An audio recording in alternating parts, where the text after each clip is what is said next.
Herkese selam, ben Kübra. Bugün Squid Game'in ikinci sezonu ile ilgili fark edilmeyen detayları ve gizemleri göreceksiniz. Yaklaşık 3 yıl önce birinci sezonun gizemlerini anlatmıştık ve nihayet ikinci sezon geldi. Ve dizide fark etmediğiniz ve şok alacağınız detaylar var. Hatta 3. sezonun yayın tarihini ve oyunlarını da bu videoda gün yüzüne çıkartacağız. Bu detayları bulmak hiç de kolay olmadı arkadaşlar. Bu yüzden devamının gelmesi için ve emeğimiz için videoyu bir saniyeliğine like atmayı ve abone olmayı sakın unutmayın. Şimdi uzatmadan o gizemlere geçiyoruz. Aradan 3 yıl geçince birinci sezondaki çoğu önemli detayı unuttuk tabi. İkinci sezona ait vereceğim detayları daha iyi anlamak için birinci sezonu hızlıca hatırlayalım bakalım. Güney Kore'de borç içinde boğulan ve çaresiz olan 456 kişi. Büyük ödülü 45,6 milyar won'u kazanmak için gizemli bir yarışmaya katılır. Yarışma masum çocuk oyunları gibi görünse de aslında ölümcüldür. Ve aslında 456 oyuncu değil 455 oyuncu vardır. Çünkü bir numara aslında oyuna gizlice sızan oyunun kurucusudur. Ve onlarca olaydan sonra büyük ödül Gi-hun'un olur. Ve Gi-hun yarışmada yaşadığı travmaları unutamaz ve kızının yanına gitmek yerine Squid Game oyununa son vermek için şehirde kalır. Birinci sezonu hızlıca anlattığımıza göre hemen ikinci sezon gizemlerine geçelim.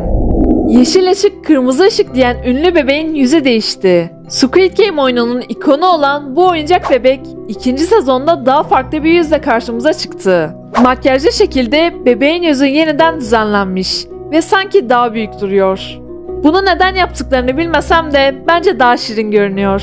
Tabi dış görünüşüne aldanmamak lazım. Çoğu saatli yeni bir oyuncak bebek geliyor. Evet, ikinci sezonun final sahnesinde gördüğümüz bu sahnede yeni bir oyunun spoilerını bize veriyorlar. Hepimizin bildiği bu kız bebek aslında Kore'deki çocuk kitaplarında bulunan bir karakter. Ve bu karakterin bir erkek arkadaşı da var. Chosu. Bu bebeği de 3. sezonda çok farklı bir şekilde göreceğiz. Ve söylenene göre oyunun ismi de Jack and Jill olacak. Jack and Jill adlı oyunda elinizde bir kovayla tepeye doğru tırmanıyorsunuz. En tepeye çıkıp sepeti suyla doldurup aşağı inmek zorundasınız. Ama bu oyun sırasında aynı zamanda yeşil ışık, kırmızı ışık oyunu da oynanacak. Yani tırmanırken bebek kırmızı ışık derse durmak zorundasınız. Ve tırmanmaya devam edenler ise eğlenecek. Ayrıca kovadaki suyu döken de eğleniyor. Bence tepe çok dik olacağı için bu oyun herkesi perişan edecek. Tabi bu şu an için sadece bir teori. Fakat bence çok mantıklı görünüyor. Kısacası bu iki bebek aynı oyunda olacak. Ama ne yazık ki Jack and Jill bir Kore oyunu değil. Squid Game'de sadece Kore'ye özgü çocuk oyunları oynanır.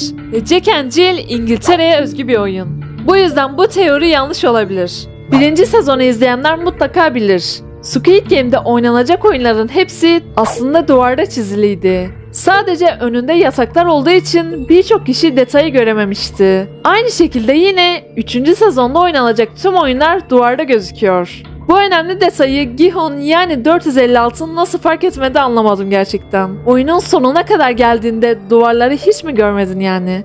Umarım 3. sezonda fark eder. 3. sezonda oynanacak oyunlar ise bunlar. Jack and Jill, İnsan Satrancı. Bu oyun nasıl olacak bilmiyorum doğrusu ama satrançla ilgili olduğu kesin. Maymun direkleri. Her çocuk parkında olan o renkli tutunma direklerini biliyorsunuzdur. Tıpkı onun gibi direkleri tutarak hedefe gitme oyunu olacak gibi gözüküyor. Eğer böyle olursa bence 222 hamile olduğu için tırmanamayacak ve eğlenecek.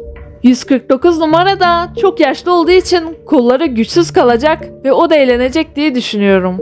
İşte tüm bu oyunlar aslında duvarda hepimize gösteriliyor. Ama oyuncuların hiçbiri fark etmiyor. Ve sürekli sonraki oyunu bilmeden devam ediyorlar. 3. sezonun en çılgın karakterlerinden olan Thanos, dizide birçok yere gönderme yapıyor. Avengers filmini izleyenler bilir. Filmdeki en büyük düşman Thanos'tu ve sonsuzluk taşları için mücadele veriyordu. Squid Game'de de Thanos adını taşıyan 230 numara, ismiyle uyumlu olsun diye sonsuzluk taşları renginde tırnaklarına oje sürmüş. Bence güzel bir gönderme olmuş. Siz Thanos karakterini sevdiniz mi? Ben sevdim açıkçası. Kötü karakter olmanın hakkını verdi ve oyundaki rahat ve eğlenceli tavırları diziyi daha güzel yaptı bence. Özellikle de bu sahnede herkes korkuyla dururken onun arkadaşıyla dans etmesi çok ironikti.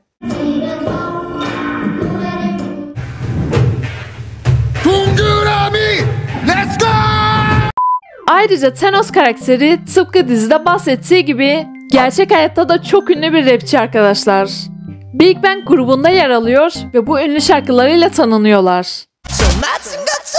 Bang, bang, bang. Bang, bang, bang. Karakter demişken, Squid Game'de en sevdiğiniz ve sevmediğiniz oyuncu hangisiydi? Ben bu kızı çok sevmiştim ama ne yazık ki ilk o elendi. Sevmediğim ise kesinlikle bu yaşlı adam.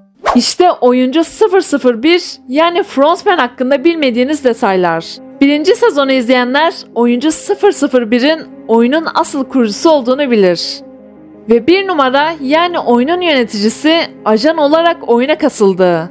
Frontman topaç oyununda aslında bilerek kaybediyordu. Bu detayı bence çoğu izleyen kaçırdı. Yönetici burada kardeşini vurmak için silahı sol eliyle tutuyor. Yani solak. Topaç oyununda ise solak olmasına rağmen ısrarla topacı sağ eliyle atıyor. Ve sürekli kaybedip sinirlenmiş gibi yapıyor. Bunu yapmasının sebebi dikkat çekmekten kaçınması. Tüm oyunları mükemmel şekilde biliyor ve diğerlerinin fark etmemesi için berbatmış gibi davranıyor. Ne hikmetse son saniyede topaçı sol eliyle atmaya karar veriyor ve topaç başarılı şekilde dönüyor. Kaynaşma oyununda büyük ihtimalle oyuncu 001 hile yaptı. Çünkü izlerken hiçbir odaya girdiğini görmedik. Resmen kayboldu. Muhtemelen odasına girip oyunun bitmesini bekledi ve bitince de geri geldi. Ve bir numaralı bu yönetici aslında geçmişte oyunda birinci olan bir kişi. İlk sezonda polis kardeşi onu ararken bu sahnede Squid Game'in birincilerinin isimleri yazıyor. Ve isimlerin arasında abisinin de ismi var. Daha önce birinci olmuş olması şaşırtmadı gerçekten. Oyunları bayağı iyi biliyor. Peki birinci olduğu için öldürülmüyorsa? Gi-hun karakteri de oyunda asla ölmeyebilir. 3. sezonda göreceğiz. 2. sezon birçok izleyiciyi hayal kırıklığına uğratmıştı. Çünkü sadece 7 bölümdü. Ve son sahne çok yarıda kalmıştı. Peki Squid Game'in 1. sezonu bile 9 bölümken 2. sezon neden sadece 7 bölüm? Bunun asıl sebebi senarist dizinin bu kadar popüler olacağını düşünmemişti. Ve 2. sezonda planlarında yoktu. Fakat yüksek ilgi görünce 2. sezonu yaptı ve bu yapım süreci çok zorlu geçti. Gördüğümüz bu kamera arkası görüntülerini de göz önünde bulundurursak aslında dizinin finali çoktan çekildi. Fakat Netflix hem daha fazla reyting hem de daha fazla heyecan yaratmak için diziyi 2'ye bölmeye karar verdi. Bu yüzden yarıda bitiyor. 3. sezon ise 2025'te gelecek. Aslında yayın tarihini Netflix'in Kore hesabı yanlışlıkla ifşaladı. Ve yüklediği bir videoda açıklamaya Squid Game 3. sezonu 27 Haziran'da izleyin yazmıştı. Birkaç kişi fark edince ise videoyu hemen gizliye aldı. Fakat ekran görüntüleri bunu kanıtlıyor. Biraz geç olsa da 27 Haziran iyi bir tarih bence. Squid Game 2. sezonunda görünen Türk bayrağını izlerken fark ettiniz mi? Bütün dünya ülkelerinin bayraklarının olduğu bu sahnede Türk bayrağı da var. Ülkemizin bayrağını görünce insan az da olsa mutlu oluyor. Squid Game'e Türk bir oyuncu katılsa nasıl olurdu sizce? Sushi herkesin bildiği üzere çubukla yenilen bir yiyecektir. Ancak Squid Game'de herkese sushi dağıtılırken içine bilerek çubuk yerine çatal bırakmışlar. Bunun sebebi oyuncular kavga ederken çatalı silah yerine kullanıp birbirlerini öldürmeleri için. Oyuncuları bulan bu takım elbiseli adamdan söz edelim. Dilenci bir adama para ve ekmeği uzatırken avuç işlerine dikkatli bakarsanız eğer nasırlaştığını görürsünüz. Bazıları bu detayın tesadüfen olduğunu düşünebilir. Ama aslında bu detay bilerek eklenmiş. Takım elbiseli adam Squid Game oyunu için uzun süredir oyuncu arıyordu. Ve kağıt çevirme oyununda fakirleri tokatlamaktan elleri nasırlaştı. Bu detayı ilk benden duyduğunuzu düşünüyorum. Bunun için bir like atarsınız artık. Dizideki geminin kaptanı aslında Squid Game için çalışıyor. Bildiğiniz gibi bu balıkçı yöneticinin polis kardeşini 2. sezonda kurtarıyor ve hastaneye yetişmesini sağlıyor. Yani Frontman kardeşini vurduktan sonra onu ölüme terk etmedi. Balıkçıya kardeşini bulup hastaneye götürmesini istemiş. Yani balıkçı adam aslında bir ajan. oyunun oynandığı adayı hiç kimse bulamasın diye uğraşıyor.